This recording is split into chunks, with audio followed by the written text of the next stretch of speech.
नमस्कार दोस्तों, मैं सुनीता, हिंदी विभाग, राजा सिंह महाविद्यालय सिवान, जयप्रकाश विश्वविद्यालय छपरा। आज हम स्नातक द्वितीय वर्ष हिंदी प्रतिष्ठा में संकलित नाटक लहरों के राजहंस इसके तीसरे भाग की चर्चा करेंगे। पहले भाग में समेकित नाटक के बारे में बताया गया है, दूसरे भाग में पहले अंक के बारे में चर्चा की गई है और ये तीसरे भाग में दूसरे अंक, जिसमें कि एक ही दृश्य है, उसी दूसरे अंक और दूसरे दृश्य की चर्चा की जाएगी। यह दृश्य अपेक्षाकृत छोटा है। पहले ही बताया है कि ये नाटक जो है ऐतिहासिक पृष्ठभूमि पर आधुनिक मानव के जो समस्याएं हैं, कुंठा है, द्वंद्व है, संदेह है, ये सब समस्याओं को लेकर के ये नाटक लिखा है मोहन राकेश जी ने। दूसरा अंक शुरू होता है श्यामांग के प्रलाप से।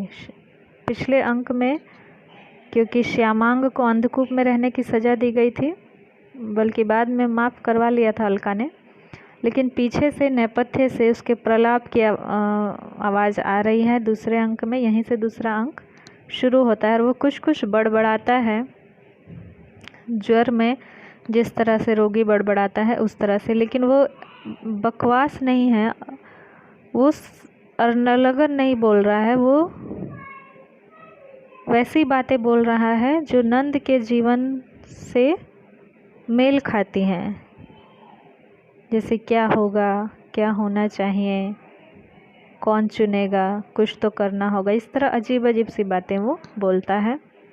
यहाँ से दूसरा अंक शुरू होता है और रात्रि का तीसरा पहर है।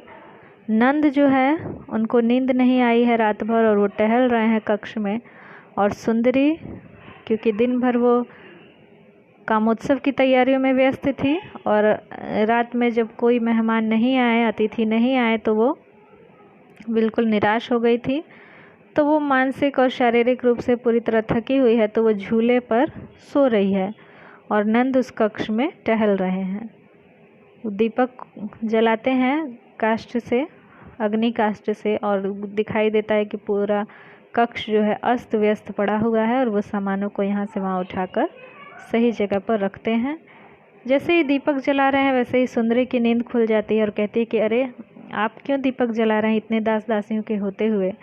तो नंद कहता है कि मैं नहीं चाहता कि कोई इस कक्ष की अव्यस्तता को देखे, यानी नंद के अंदर जो भी हलचल है उसके और सुंदरी के रिश्तों में जो भी समस्याएं हैं उसको वो नहीं चाहता है कि उसका निजी जीवन जो है वो कोई दूसरा व्यक्ति देखे। बाहर खिड़की से देखता है नंद तो अब भोर होने वाली है और चांद जो है वो बिल्कुल मध्यम दिखाई दे रहा है और वो चांद को देखते हुए सोचता है, वन प्रदेश की ओर देखता है। यहाँ पर सुंदरी उसे टोकती है कि क्या फिर आखेट में जाने की इच्छा है, भोर होते होते फिर आप वन प्रदेश की ओर देखने लगे। तो नंद कहता है नहीं, देखो ना ये चांद कैसा दिख रहा है, जैसा कल आखेट में वो मृत मृग मैंने देखा था, अपने ही अंदर की बेचैनी से मरा हुआ, वैसा ही ये चांद जो है वो निर्जीव और निश्चल मुझे दिखाई दे रहा है। सुंदरी को पता है कि आज ही यशोधरा भिक्षुनी बनने वाली हैं और सारे कपिलवस्तु के सभी लोग उसी ओर जा रहे हैं, आकर्षित हैं। तो वो नंद से एक वचन लेती है कि आज आप कहीं नहीं जाएंगे और पूरा दिन मेरे ही साथ बिताएंगे। नंद वचन दे देता है और दर्पण में देखती है सुंदरी और अपना श्रृंगार करने के लिए अलका को बुलाती है, लेकिन तभी एक दूसरी दासी निहारिका आती है और कहती है कि अलका जो है वो श्यामांग की दवाई औषधि लेने के लिए गई हुई है, क्या मैं आपका श्रृंगार कर दूं। यहाँ पर सुंदरी उसे मना करती है, कहती है कि मैं अपना श्रृंगार खुद कर लूँगी, तुम्हारी आवश्यकता नहीं है, और वो नंद को दर्पण पकड़ने का काम देती है। वो उलझा के रखना चाहती है नंद को, उसका ध्यान कहीं बाहर ना जाए, खिड़की की तरफ से भी बाहर ना जाए, वो नंद को दर्पण पकड़ा देती है कि आप जरा दर्पण पकड़ कर खड़े रहिए और मैं अपना श्रृंगार कर लूँ। लेकिन तभी बाहर से भिक्षुओं की आवाज़ आती है, बुद्धम शरणम गच्छामि। इस तरह से बोलते हुए सभी भिक्षु आते हैं और आवाज़ जोर होते जाती है, यानी वो आवाज़ करीब आते जाती है और ऐसा लगता है कि कोई उनके ही दरवाजे पर आ रहा है। और फिर थोड़ी देर बाद आवाज़ बंद हो जाती है। जैसे ही आवाज़ को सुनता है नंद, वैसे ही दर्पण उसके हाथों से हिल जाता है। यहाँ दर्पण जो है उनके मन की चंचलता का प्रतीक है। नंद का जो मन है वो बौद्ध भिक्षुओं के आवाज़ को सुनकर उधर की ओर आकर्षित होता है। वैसे ही उसका मन हिलता है, वैसे ही दर्पण भी हिल रहा है और उनके मन का प्रतीक है। थोड़ी देर बाद अलका आती है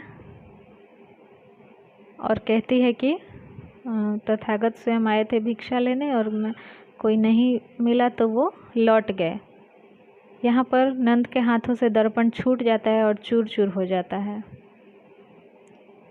ये दर्पण का टूटना है वो सुंदरी के अभिमान का टूटना है। उसके सौंदर्य पर जो अभिमान था वो यहाँ चूर चूर हो जाता है, क्योंकि तथागत के भिक्षा ना लेके लौट जाने से नंद बिल्कुल अस्थिर मन हो जाता है और वो बेचैन हो जाता है कि मेरे दरवाजे पर खुद भगवान बुद्ध आए और उनको भिक्षा नहीं मिली।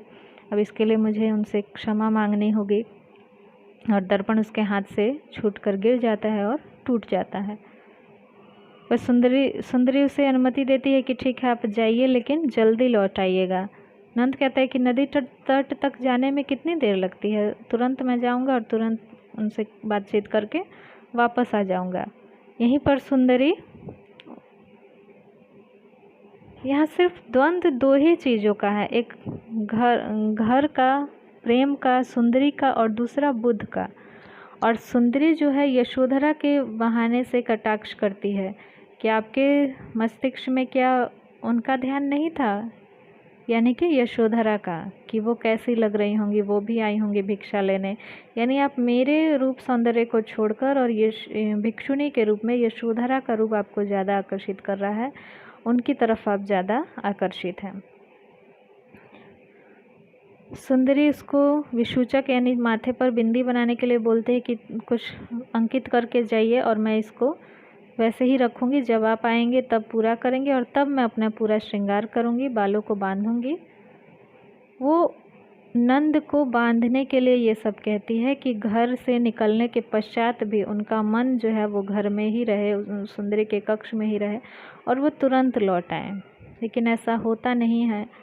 सुंदरी प्रतीक्षा करती रह जाती है, रात हो जाती है और फिर से वही श्यामांग का प्रलाप सुनाई देता है पीछे से। नंद अभी तक नहीं लौटे हैं और यहाँ पर ही दूसरा अंक समाप्त हो जाता है। तीसरा अंक, इसके पश्चात से तीसरा अंक शुरू हो जाता है। तो ये दूसरा अंक है। इसमें मुख्य जो प्रतीकात्मक बातें हैं, जैसे दर्पण का हिलना, दर्पण का टूटना, चांद में मृत मृग का नंद का देखना, तो ये सब चीज़ों, ये सब बिंदुओं पर हमें ध्यान देना है और इन सब की व्याख्या भी परीक्षाओं में पूछी जाती है। तो ये सब बिंदुओं पर आपको ध्यान देना है। दर्पण का टूटना सुंदरी के अभिमान का टूटना है, दर्पण का हिलना नंद के अस्थिर मन का प्रतीक है। तो ये प्रतीकों के बारे में भी अंत में मैं फिर एक बार अच्छे से पूरे नाटक में क्या क्या प्रतीक लिए गए हैं उसके बारे में भी अच्छा से बता दूंगी। आज के लिए इतना ही। धन्यवाद।